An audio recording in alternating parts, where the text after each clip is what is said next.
Bonjour mes frères et sœurs, j'espère que chacun d'entre nous s'est bien réveillé par la main puissante du Seigneur. Nous voici encore sur la plateforme Pain de Vie pour notre méditation du jour. Avant vraiment d'y entrer, nous allons rapidement nous chauffer un peu dans la louange. Que le Seigneur nous bénisse et que sa puissante main soit notre partage. Et on y va. Gloire à Jésus, la parole de Dieu déclare dans 1 Corinthiens chapitre 3, le verset 23. Tout est à vous, vous êtes à Christ et Christ est à Dieu. Jésus nous a tout donné, il est merveilleux. Jésus, ton nom est merveilleux. Jésus, ton nom est merveilleux. Jésus, ton nom est merveilleux. Jésus, ton nom est merveilleux.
Oui, véritablement, notre Seigneur est merveilleux et dans sa merveillosité, il nous permet encore ce matin d'être au-devant de lui pour vraiment l'adorer, le célébrer et porter le regard sur sa parole afin de recevoir des conseils divins et des instructions divines pour nous conduire dans toute la journée et dans tous les autres jours que le Seigneur nous accorde. Sans trop tarder, nous allons passer à notre méditation du jour dans le livre de Proverbes chapitre 19 et aujourd'hui nous passons du verset 25 au verset 27. Je lis rapidement dans la version Louis II.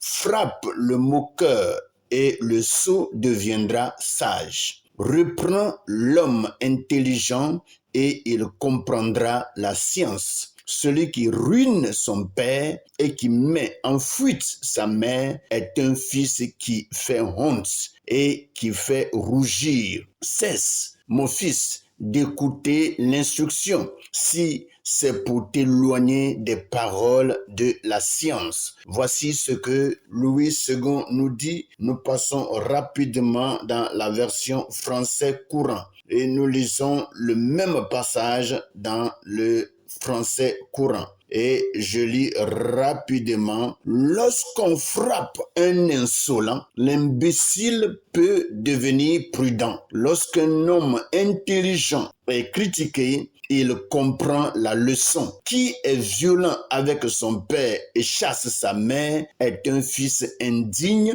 Mon fils, si tu cesses d'écouter les avertissements, tu tournes le dos aux leçons de l'expérience. Voici un peu les paroles que le Seigneur nous donne ce matin et qui vont certainement nous instruire et apporter encore un plus à notre vie dans la marche avec notre Père. Alléluia. Vous voyez, c'est merveilleux vraiment d'appartenir au Seigneur. En lui, nous avons vraiment la paix, la joie et la sécurité et la tranquillité est notre partage. Rapidement, comme nous y sommes, il est écrit dans Proverbes chapitre 19, à partir du verset 25, dans Louis II, il est dit « Frappe le moqueur et le sot deviendra sage. Reprends l'homme intelligent et il comprendra la science. Alléluia. Vous voyez, des fois, il faut que nous frappons le moqueur. Vous voyez, bon, je ne dis pas vraiment d'aller faire la bagarre, mais lorsque le moqueur est en train vraiment de te parler et te parle d'une manière arrogante et violente, il faut des fois lui répondre pour qu'il puisse fermer sa bouche. Frappe le moqueur et le sot deviendra sage. Ce n'est pas seulement frapper des fois à coups de pied ou bien à coups de main, mais dis des paroles vraiment sages, des paroles qui peuvent vraiment amener ce dernier à comprendre et à mener une vie normale. Parce que lorsque tu donnes des paroles qui peuvent vraiment toucher son cœur, des paroles qui peuvent le faire taire, c'est comme si tu l'as frappé. Et là, ça le rend intelligent. Parce que des fois, le moqueur, quand il parle, il se croit plus intelligent que les autres. Il se croit au-dessus de toute personne et il se croit capable de dire tout ce qu'il peut dire sans que quelqu'un d'autre ne bronche. Et c'est pour cela, des fois, il faut aussi lui répondre pour que sa bouche soit fermée. Alléluia. Et très souvent, nous devons demander vraiment au Seigneur, au devant de ces situations, de nous donner rapidement ce qu'il faut faire pour que nous répondons à ceux-là qui sont des moqueurs, ceux-là qui vraiment cherchent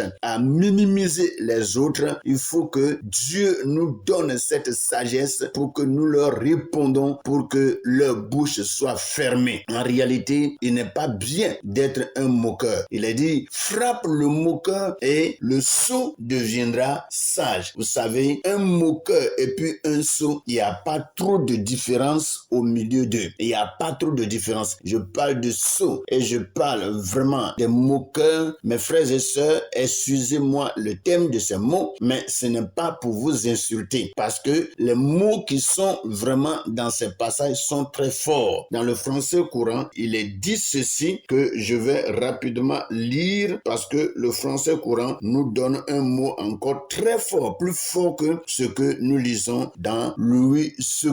Vous voyez, et il est dit dans le français courant, il dit, lorsqu'on frappe un insolent, l'imbécile peut devenir prudent. Vous voyez, qu'est-ce que le français courant veut nous dire en parlant d'un insolent? Vous voyez, celui qui est insolent, c'est quelqu'un qui s'oppose à son supérieur hiérarchique. Vous voyez, quelqu'un qui vraiment est très hautain, quelqu'un qui ne respecte pas, quelqu'un qui est effronté d'une manière qu'il ne respecte pas vraiment les supérieurs. Il est arrogant, audacieux, blessant en parole et il a des paroles très souvent déplacées dans sa bouche. Vous voyez, et c'est quelqu'un très souvent qui est aussi grossier dans ses paroles. Disons que un insolent, c'est quelqu'un qui est impoli. Excusez-moi le terme, mais c'est l'explication du mot. Alléluia. Il ne respecte même pas du tout. Et tout ce que vraiment on lui dit, il s'en fiche et tout ce qu'il a en tête, c'est ce qu'il fait. Vous voyez? Donc, quelqu'un comme ça, la Bible appelle insolent. Donc, ce ne sont pas des injures que vraiment je vous apporte, mais c'est la parole du Seigneur. Je ne suis pas là pour insulter quelqu'un, mais il faut dire que tout ce que nous sommes en train de lire me concerne aussi. Donc, je parle à moi-même d'abord avant aussi de vous parler. Alléluia. Et quand on parle aussi de l'imbécile, parce qu'il est dit, lorsqu'on frappe un insolent, l'imbécile peut devenir prudent. Et qui est l'imbécile? Vous voyez, quelqu'un qui est imbécile, il est dit que c'est quelqu'un qui est peu capable de raisonner, de comprendre et d'agir judicieusement. Quelqu'un qui est peu capable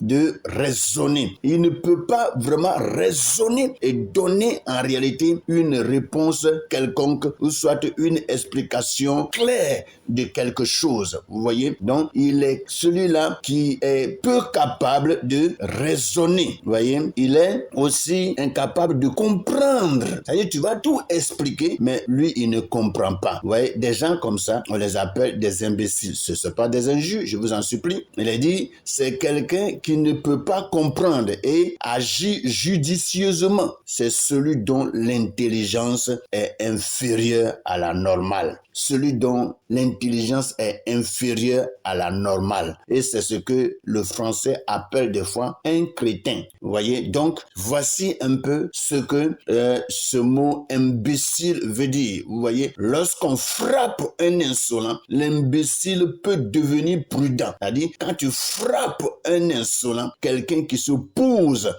au supérieur, qui se pose au supérieur hiérarchique, quand vraiment tu le frappes, tu vas voir que l'imbécile qui est quelque part et qui te voit et dit ce qui se passe là, il faut que je devienne vraiment sage. Vous voyez, c'est pour aider des fois quelqu'un à rentrer en lui-même et à prendre une bonne position pour sa vie. Que le Seigneur nous bénisse. Alléluia. On dit, qui est violent avec son père et chasse sa mère est un fils indigne dont on rougit. Vous voyez, quelqu'un vraiment qui est violent avec son père ou bien qui se met avec son père et qui chasse sa mère, c'est quelqu'un qui fait fâcher. C'est quelqu'un qui amène à la colère. Et la Bible dit qu'il est indigne. Il est indigne même d'être un fils de la famille. C'est quelqu'un en qui on ne doit pas faire confiance. Alléluia. Donc, c'est un enfant qui vraiment est indigne. Et c'est quelqu'un qui fait vraiment rougir. C'est-à-dire, il met beaucoup les gens en colère. Mon fils, si tu cesses d'écouter les avertissements, tu tournes le dos aux leçons de l'expérience. Vous voyez, lorsque quelqu'un reçoit des avertissements qui vraiment vont le détourner, qui vont l'éloigner de la parole de Dieu, dis-toi que tu t'éloignes des leçons d'expérience, c'est-à-dire les leçons qui vont t'ouvrir l'esprit, les leçons qui vont vraiment bien te diriger, te guider, tu es en train de faire dos à ces leçons-là. Et ces leçons ne viennent que par la parole de Dieu. Ces leçons ne viennent que par les conseils que Dieu nous donne. Et lorsque nous suivons ces conseils, mes frères, nous recevons des leçons qui nous amènent vraiment à de très bonnes expériences. Que vraiment le Seigneur nous bénisse et fortifie tout un chacun et que cette parole puisse faire du bien à tout un chacun dans le nom puissant de Jésus-Christ. Soyez bénis et passez un bon et merveilleux moment avec le Seigneur dans cette méditation. Amen.